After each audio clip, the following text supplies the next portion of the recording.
My wife told me she had accidentally been using my business credit card for 6 months. I found that out because the card got declined while I was standing at a plumbing supply counter trying to buy a replacement pump for a hospital project. The guy behind the register looked at me and said, "You want to try another card?" I thought the bank had flagged the purchase. Then I opened the app. Available credit, $312. The limit was $25,000. I scrolled through the recent charges expecting equipment, fuel, or vendor payments.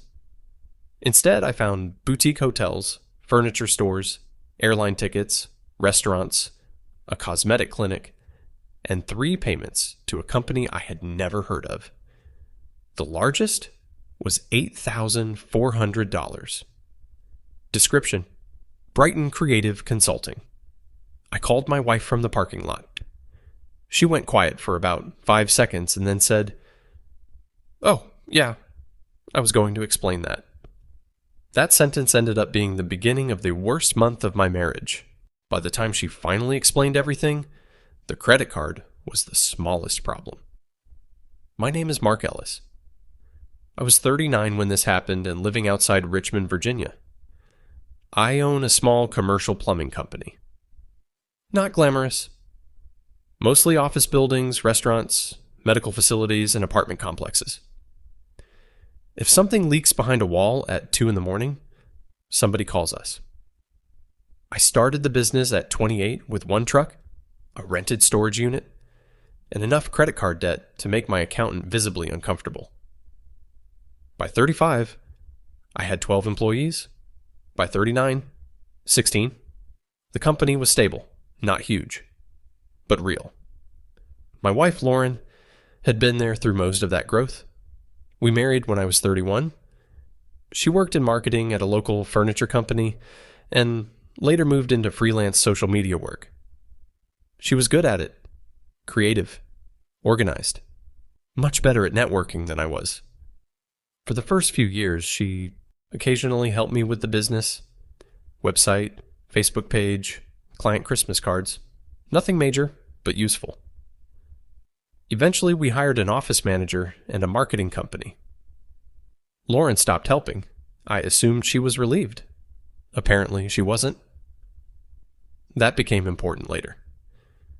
We had a good marriage, or at least I thought we did. Normal arguments, money, work hours, whose family we were spending Christmas with. Nothing that made me think one of us was planning a second life. The first real sign came about 8 months before the credit card issue. Lauren started traveling more. She said she was getting better freelance clients, brand shoots, corporate retreats, social media campaigns. I was happy for her. Her income had been inconsistent for years. Suddenly she seemed busy, booked, excited. She'd leave Thursday morning and come back Saturday night, sometimes Sunday. I never questioned it. I worked weird hours too. If anything, I liked seeing her career pick up. She bought a better laptop, new clothes, started talking about expanding into brand strategy. I had no idea what that meant. She laughed and told me I was too blue-collar to understand. She was probably right. Then our spending changed. Not dramatically. Small things. She started using one of my company cards for household purchases. At first, it was accidental. Groceries, gas, a Target run. I told her to stop because business accounting becomes annoying when personal charges show up. She apologized. Then it happened again and again. I finally removed the card from her Apple Pay. At least I thought I did. Apparently, there was another card saved somewhere. The one that got maxed out. When I called her from the supply house parking lot, I kept my voice calm. "What do you mean you were going to explain it?" "I mixed up cards." "For $24,000? It wasn't all me." I looked at the screen. Almost every questionable charge happened in cities she had traveled to. Who else was it? Some were business expenses. Whose business? She went quiet. That pause told me I was about to hear something new. My company. I leaned against my truck. What company? Mark, don't get mad. That sentence has never improved a conversation. Yeah. What company? She sighed. Brighton Creative. I looked back at the transaction. $8,400. You own Brighton Creative? Partly. Since when? Last year. I honestly thought I had misheard her. You started a company last year and didn't tell me? It wasn't a real company at first. You charged $8,000 to it. That was a vendor payment. From my card. I was going to reimburse it. When? Soon. I looked at the available credit again. $312. Lauren, how much money have you put into this? She didn't answer. How much? Can we talk tonight? That was enough. I called my office manager, Jenna. Can you check every charge on the corporate visa for the last 12 months? Something wrong? Probably. She knew from my tone not to ask more. Then I called the bank and froze the card. The plumbing supplier let me use another account. I bought the pump. Finished the hospital job. Went home at 6. Lauren was already there. She had opened a bottle of wine. I didn't want one. She sat at the kitchen table with her laptop. There were spreadsheets open. That was when I knew this wasn't just careless spending. Careless people don't prepare spreadsheets before you get home. I sat across from her. Start from the beginning, she nodded. Brighton Creative is me and Paige. Paige was her best friend. They had known each other since college. Paige worked in event planning and had gone through a divorce the year before. I never particularly liked her. Nothing dramatic. She just had a talent for turning every conversation into advice nobody asked for. What does the company do? Brand launches, social campaigns, events? Does it make money? Lauren hesitated. Not yet. How much has it lost? We're investing. How much? She turned the laptop toward me. I looked at the spreadsheet, then looked again. $147,000. I thought I was reading it wrong. Is that revenue? No. Expenses? Yes. I stared at her. You spent $147,000? Between both of us. How much was yours? She looked down. About 90. My stomach tightened. $90,000. Yes. From where? She started listing sources, her savings. 2 personal credit cards, the company visa, a home equity line. I stopped her. What home equity line? She froze. That was the moment everything inside me went cold. We don't have a home equity line. We do now. I stood. What did you do?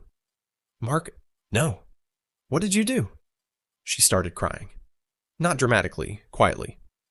I opened one in January. In whose name? Both of ours. I stared at her. I never signed anything. You electronically authorized it? No, I didn't. She looked away. I knew, before she even said it. You used my login. I thought you'd agree. You thought? We have over $300,000 in equity. That doesn't make it your checking account. I was trying to build something. With my identity? It wasn't like that. It is exactly like that. She pushed the laptop toward me. Look at the projections. I didn't care about projections. I cared about the number at the bottom. Home equity borrowed, $72,000. My wife had put $72,000 of debt against our house without telling me. I sat back down. Not because I was calmer, because my legs felt strange. How much of that is left? She didn't answer. Lauren. About 11. So 61 is gone. It's invested. Gone. She wiped her face. We have contracts coming. With who? 2 wellness brands. When do they pay? After launch. When is launch? November. It was May. I looked at the rest of the sheet. Flights, hotel rooms, design retainers, event deposits, consultants. Then I noticed something odd. One vendor appeared over and over. Northline Media Group. Total paid. $38,500. What's Northline? She became very still. That was becoming a pattern. Marketing partner. Who owns it? Mark. Who? She looked at me. Evan. I knew one Evan in Lauren's life, Evan Rourke, her ex-boyfriend from college, the guy she had told me she hadn't spoken to in years. I stared at the screen. Your ex owns the company you sent $38,000 to. He's good at what he does. How long have you been working with him? Since October. 8 months. The same time the trip started. The same time Lauren's freelance work suddenly took off. My mouth went dry. Were the trips actually for Brighton? Yes. Was Evan there? Sometimes. I looked at her. She looked away. That was enough. Not proof. Enough. I stood. Did you sleep with him? She immediately said, No. Too fast. I nodded once. Okay. She looked surprised. You believe me? No. That shut her down. I picked up my phone. I'm calling an attorney tomorrow. Her face changed. For the business? No. Mark. For everything. She stood. You're seriously talking about divorce before we even work through this? You borrowed against our house in my name. I can fix that. You maxed a company card. I can fix that too. You secretly started a business with Paige. Yes? You paid your ex $38,000. Her voice rose. That is business. Maybe. I looked at her. But I'm done accepting your explanations without documents? She started crying again. I was scared you'd say no. That's exactly why you were supposed to ask. I went upstairs and packed a bag. Not much. 3 shirts, jeans, work clothes, toothbrush, laptop. When I came back downstairs, Lauren was standing beside the kitchen counter. You're leaving? For tonight. Where? My brother's. She crossed her arms. So you're punishing me? No. I picked up my keys. I'm making sure I don't say something I regret. That was the truth. I reached the front door. Then she said my name. I turned. She looked terrified. Not sad. Terrified. There's one more thing. I closed my eyes. Of course there was. What? She whispered. Evan isn't just a vendor. I waited. He invested too. How much? $50,000. And? Her voice got even quieter. He owns 30% of Brighton. I stared at her. So my wife owns a company with her ex-boyfriend. Yes. And used money borrowed against my house to fund it. She nodded. Then she said the part that made everything else look smaller. Paige doesn't actually own the other half. I frowned. What? She's just listed publicly. Then who owns it? Lauren didn't answer. She didn't need to. I already knew from her face. Evan. She nodded. Indirectly. I put my bag down. How much does he really own? She whispered. 60%. I stared at her. That meant Lauren had borrowed against our home, maxed my business card, drained her savings, and quietly built a company where her ex-boyfriend held controlling ownership. And I had a feeling I was about to find out that wasn't accidental either. I didn't go to my brother's house. I drove there, sat in his driveway for about 10 minutes, then left, without getting out of the truck. I wasn't ready to explain any of it. Instead, I checked into a Hampton Inn 15 minutes from my office, turned off the TV after 5 minutes, and spent half the night staring at the ceiling. Around 2 a.m, my phone buzzed. Lauren, please don't make permanent decisions tonight. I didn't answer. 5 minutes later. Nothing happened between me and Evan. Still nothing. Then one last message. I know how this looks. That was probably the first true thing she'd said all day. The next morning, I called my attorney before I called anyone else. Her name was Diane Mercer. She had handled several contract disputes for my company over the years, and had recently expanded into business litigation and family law. After listening to me for nearly 20 minutes, she interrupted only once. Did you authorize the home equity line? No. Did you ever electronically sign anything? No. Did Lauren have access to your banking passwords? I thought about it. Years ago, she knew one of my old passwords. Did you ever change it? I didn't answer immediately. That was answer enough. Diane sighed. First thing this morning, I want you at the bank. Can they freeze it? They can tell us exactly how it was opened.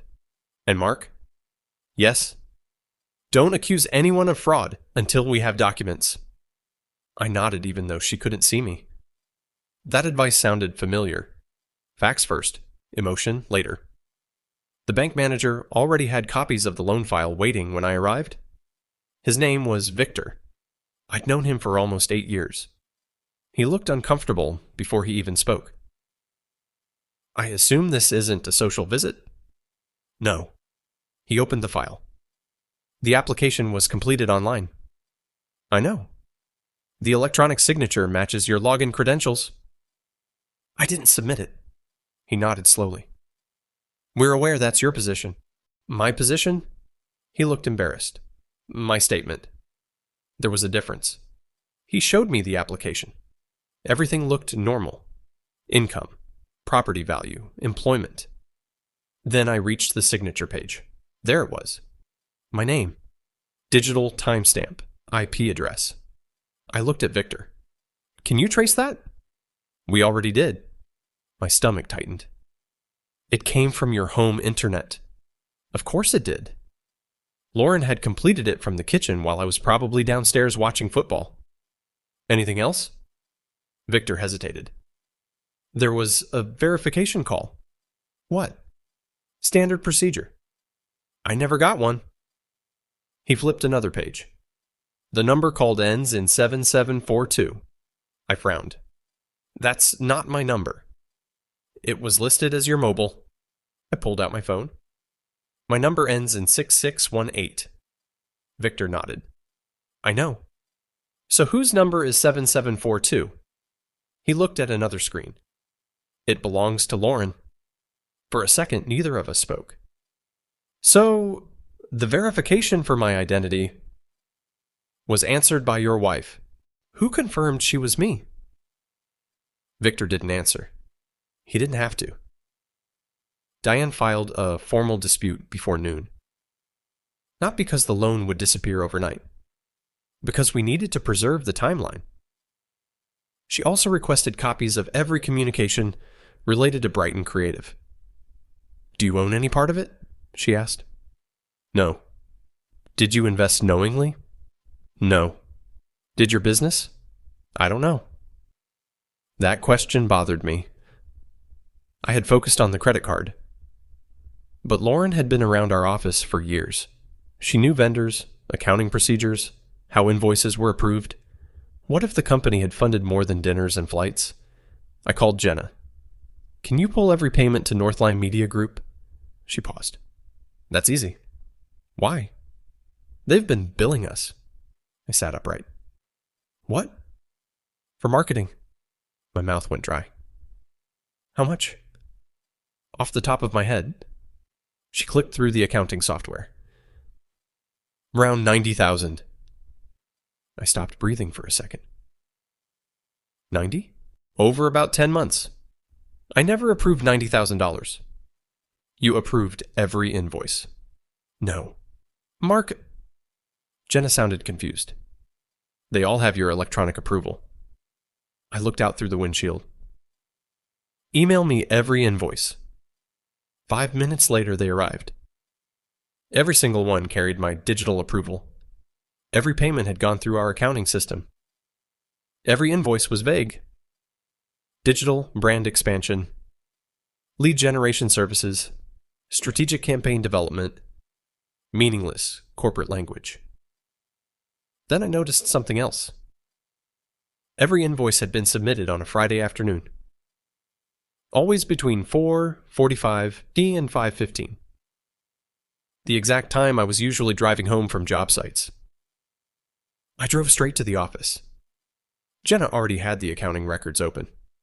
She looked worried. I thought you knew. So did I. She pointed to the approval log. The requests came from your account. They didn't. Then someone logged in as you. I opened the activity history. Same computer, every time. The desktop in my office, not remote. Inside the building. Who was here Fridays? Jenna thought for a moment. Usually me. You. And Lauren. I looked at her. Lauren? She'd stop by sometimes. For what? She said she was helping with your marketing. Marketing? The same excuse used for Brighton. Did anyone question it? Jenna looked genuinely confused. She was your wife. Fair point. She had keys, alarm codes, office access. Nobody would have questioned her walking into my office. Did she ever come alone? Jenna's expression changed.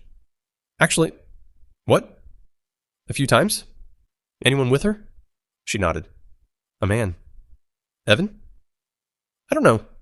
Tall? Dark hair? Usually carrying a laptop. That was enough. At 2 o'clock, Diane called. I've reviewed Brighton's corporate registration.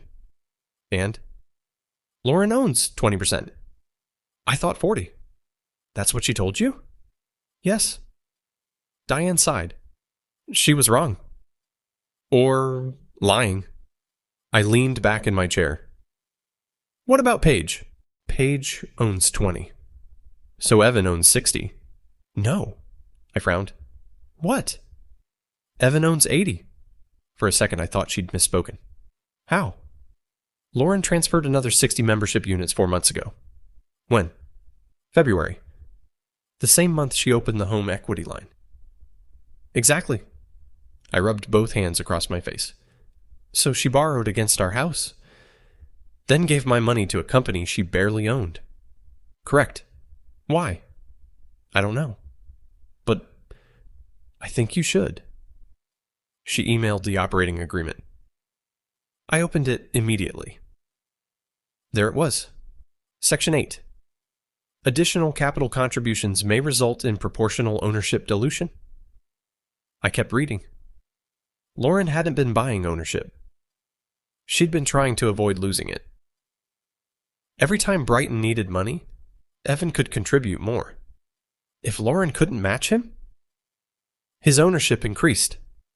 She had been pouring money into a company where the rules guaranteed she would slowly lose control anyway. I called Diane back. This is insane. I agree. Did she read this? I hope not. You hope not. Because if she did... Diane paused. Then someone convinced her to keep investing, despite knowing she'd never catch up. That evening, Lauren came to the office. She looked exhausted. I figured you'd be here. I didn't invite her inside. She stood in the hallway. I talked to Paige. Okay. She admitted everything. What everything? She never owned half. I know. Lauren stared at me. How? I've seen the paperwork. She looked like someone had pulled the floor out from under her. No. Yes. Evan changed it. He already owned 80%. She actually grabbed the wall beside her. 80? You didn't know? She slowly shook her head. No. What did you think? 40. I believed her. Not because I trusted her. Because the shock wasn't performative. It was too immediate. She whispered, He said the paperwork was temporary. I closed my eyes. Of course he did. He said once we landed 2 national clients, he'd restore my ownership. There it was. The promise. Always after the next milestone. Always later. Always one more investment away. How much money did you personally put into Brighton? She looked down. I don't know. Estimate 90. Try again. She swallowed. Maybe 120. What about the house? She started crying. I thought I was buying my future. I looked at her for a long moment. No. You were financing his. She didn't argue. For the first time since all of this started, she had finally realized she'd been manipulated too. But that realization came far too late to erase what she'd done to get there. Then her phone buzzed. She looked at the screen. Didn't answer. I noticed the name before it disappeared. Evan? He called again immediately. Then again. Lauren silenced the phone. I asked one question. Does he know I found out? She looked at me. Very quietly, she said, I think he found out this morning. How? He called asking why the company credit card stopped working. I stared at her. The company card? She nodded. I felt something click into place. I had frozen my business card yesterday afternoon. Not Brighton's card. Mine. Which meant Evan hadn't been charging Brighton. He'd been charging my plumbing company directly. And judging by the look on Lauren's face, that wasn't the first time he'd treated my business account like it belonged to him. I didn't sleep much that night. Not because I was thinking about divorce. That part had become surprisingly simple. I couldn't stop thinking about one question. How does a man I've never met end up spending money from my company's credit card without ever speaking to me? There had to be another step. People don't accidentally get access to someone else's business finances. Someone opens the door. By 8 the next morning, Diane and I were sitting with a forensic accountant named Brian Keller. He wasn't dramatic, didn't speculate. Just opened his laptop and started following the money. Within 20 minutes, he looked up. I think I found your answer. He turned the screen toward me. Every payment to Northline Media Group originated from my plumbing company. But they didn't go directly to Evan. First, they passed through a small marketing retainer. Then another company. Then finally, Northline. What's the first company? I asked. Brian zoomed in. Ellis Digital Solutions, LLC. I frowned. I've never heard of it. Deanne looked at the registration. You have. What? It's registered in your name. I actually laughed. No, it isn't. Brian rotated the monitor. Registered member. Mark Ellis business address, my office. Registered email. An address I'd never seen before. What is this? Brian kept scrolling. It was formed 11 months ago. I stared at the filing. I didn't form anything. No. Diane spoke quietly. But someone did. The filing agent had uploaded a scanned driver's license. Mine. Not forged. A real copy. Lauren had photographed it years earlier when we refinanced my truck. She'd kept the image. Brian kept digging. There are 2 authorized managers. The second name appeared. Lauren Ellis, of course. Then the third. Evan Rourke. I leaned back. So, my wife and her ex created a company using my identity. Diane nodded slowly. And apparently used it to bill your real company. Jenna came into the conference room carrying another folder. I think you'll want these. Inside were printed invoices. Not from Northline. From Ellis Digital Solutions, every month, $7,000, $9,000, $6,000. Always approved through my account. Always paid. Brian started comparing invoice dates. A pattern emerged almost immediately. Every invoice was submitted within 24 hours of Lauren's business trips. Meaning the trips weren't just meetings. They happened immediately after another payment cleared. I called Lauren. She answered on the first ring. What? Did you create Ellis Digital Solutions? Silence. Lauren. I didn't know it was under your name. I closed my eyes. Whose idea was it? Evan's. What did he tell you? He said it would make bookkeeping easier. For who? For Brighton. So Brighton billed Ellis? Yes. Then Ellis billed my plumbing company. Another pause. Yes. And nobody thought I should know. She started crying. I didn't understand how he was structuring it. You understood enough not to tell me. I was ashamed. Why? Because every time I asked questions, he said I wasn't thinking like an entrepreneur. I looked at Diane. She raised one eyebrow. Classic manipulation. Convince someone confusion equals incompetence. Eventually, they stop asking. Brian interrupted. There's something else. He had traced the bank account connected to Ellis Digital Solutions. Balance. $483. Total deposits over 11 months. $218,000. Total withdrawals. $217,000. Where did it go? He clicked another screen. Some payments went to Northline. Some to travel agencies, hotels, software, equipment. Then one transaction caught his attention. Wire transfer. $55,000. Destination, Blue Harbor Ventures. Owner, Evan Rourke. No service description, no invoice, just money. I looked at Brian. That's my money. Originally, yes. Around lunchtime, Lauren arrived. Not alone. Paige came with her. I almost told Jenna not to let them in. Then I changed my mind. I wanted to hear Paige. She sat down first. I owe you an apology. You do? I should have stopped this months ago. I folded my arms. Then why didn't you? She looked embarrassed. Because I believed Evan. About what? He told Lauren, investors always move money between companies. Lauren looked at her. You told me the same thing. I know. You said it was normal. I repeated what he told me. Nobody in the room spoke for a few seconds. Then Diane asked, Did either of you receive salaries from Brighton? Lauren shook her head. No, Paige answered. Only small draws?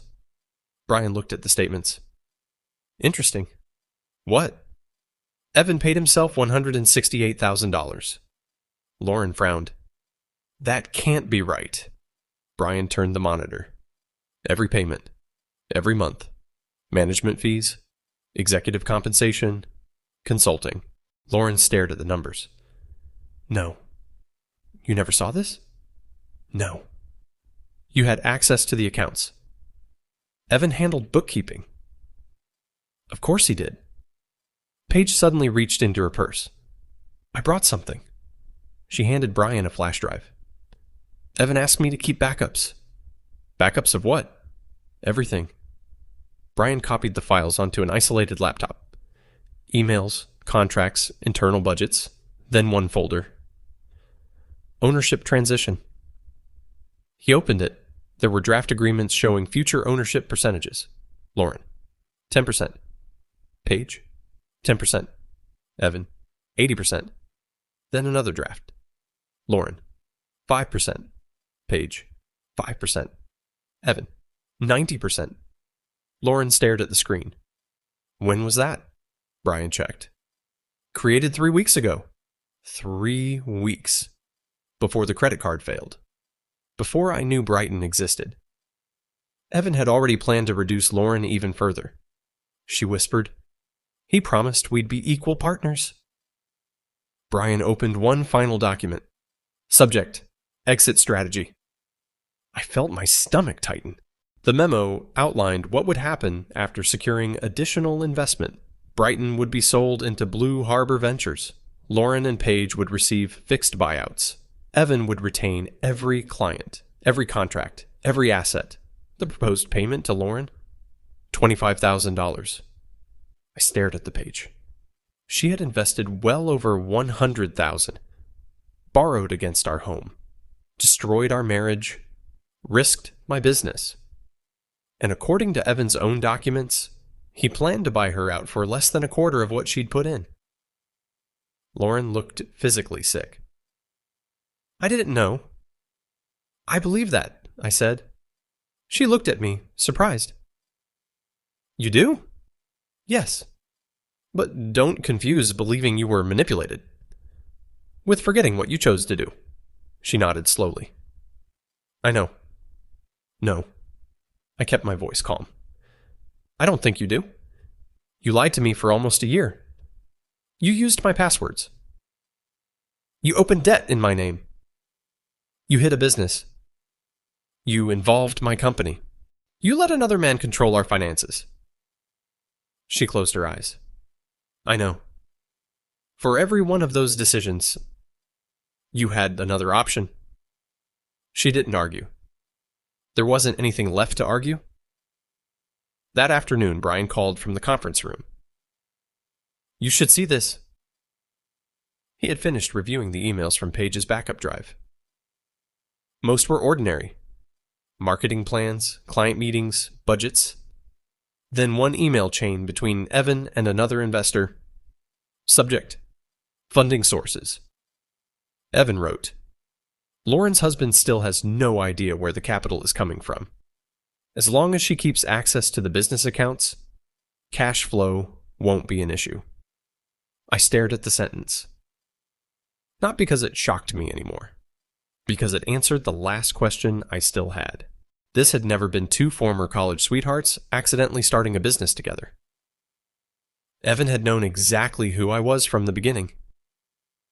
He knew my company generated consistent revenue. He knew Lauren had access. He knew she trusted him. And somewhere along the way, my marriage had simply become another asset he intended to use. The email sat on the screen while nobody in the room spoke. As long as she keeps access to the business accounts, cash flow won't be an issue. Brian finally broke the silence. I don't think Evan ever considered Lauren his business partner. Lauren stared at the monitor. What was I? Brian answered carefully. His funding source. She covered her mouth. For almost a minute, she didn't say anything. Then she whispered, I destroyed my marriage. And he never even planned to keep me. Nobody answered. There wasn't anything to add. Diane moved quickly after that. She filed emergency notices with the bank handling the disputed home equity line. A civil demand went to Evan, Northline Media Group, Blue Harbor Ventures, and Ellis Digital Solutions. The bank froze the remaining funds connected to Ellis Digital Solutions before another transfer could leave the account. Brian estimated roughly $23,000 was still recoverable. It wasn't enough, but it was something. 3 days later, Evan finally called me. I almost ignored it. Then curiosity won. Mark. His voice sounded calm. Too calm. I think there are some misunderstandings, I laughed. That's optimistic. I'd rather resolve this professionally. You billed my company through a fake business. You received marketing services. I received fake invoices. They weren't fake. What marketing campaign generated $200,000 in plumbing work? He hesitated. That told me everything. You benefited from improved visibility. My company has been fully booked for 3 years. Another pause. Then he changed direction. Lauren made every financial decision voluntarily. I know. That surprised him. You do? Yes. I'm not blaming you for her choices. Silence. I'm blaming you for yours. He lowered his voice. I think attorneys should handle this. I think they already are. I hung up. That ended every conversation we ever had. The investigation lasted almost 4 months. Longer than I expected. Shorter than Diane predicted. The bank's fraud department confirmed the home equity verification call had been answered from Lauren's phone using information that should have belonged only to me. Because we were married, the legal issues became more complicated than simple identity theft. Some decisions fell into civil court instead of criminal court. Others didn't. The business records were much cleaner. Brian's forensic accounting showed that Ellis Digital Solutions had no real employees, no meaningful clients, no independent revenue. Its primary function was invoicing my plumbing company. The accountants called it a shell. Diane called it something less polite. Paige cooperated almost immediately. She turned over every remaining email, contract, and budget file. She also admitted something none of us had expected. Evan told us your company was an investor. I looked at her. What? He said you knew. Lauren slowly turned toward her. You never asked me that. I assumed you already knew. I mortgaged my house. I know. You watched me borrow $72,000. I thought Mark approved it. Lauren just shook her head. The manipulation had worked because each person believed somebody else had already asked the difficult questions. Nobody actually had. The divorce itself became surprisingly straightforward. There weren't children involved. The house had significant equity. The business had existed before our marriage. Most importantly, every financial decision Lauren had hidden was documented. She didn't fight over ownership of the plumbing company. She withdrew the request before it ever reached a hearing. She also agreed that the home equity balance created through the undisclosed borrowing would be assigned primarily to her as part of the overall settlement. It wasn't exactly justice, but it was close enough that I could finally sleep again. About 6 months after we separated, Jenna walked into my office carrying a stack of proposals. You have a minute? Sure, she sat down. I've been meaning to ask something. Okay. Why didn't you fire me? I looked up. What? I approved those invoices. You didn't know. I should have questioned them, I smiled. You questioned everything else. She laughed. That's true. You trusted my wife. So did I. That was the whole story, really. Trust isn't stupidity. Sometimes it's simply confidence placed in the wrong person. The biggest surprise happened almost a year later. I received a letter from Lauren. Not an email. An actual handwritten letter. She didn't ask to get back together. She didn't ask for forgiveness. She simply explained what happened after everything collapsed. Brighton Creative shut down. Blue Harbor Ventures absorbed the remaining client contracts. Exactly as Evan's documents had predicted. He never offered Lauren another partnership, never restored her ownership, never even apologized. She wrote one sentence that stayed with me. I spent a year believing I was building a business when I was really financing someone else's success. I believed that. People rarely wake up intending to wreck their own lives. Most of the time, they convince themselves one small compromise is temporary. Then another. Then another. Eventually, they're protecting decisions they never imagined making.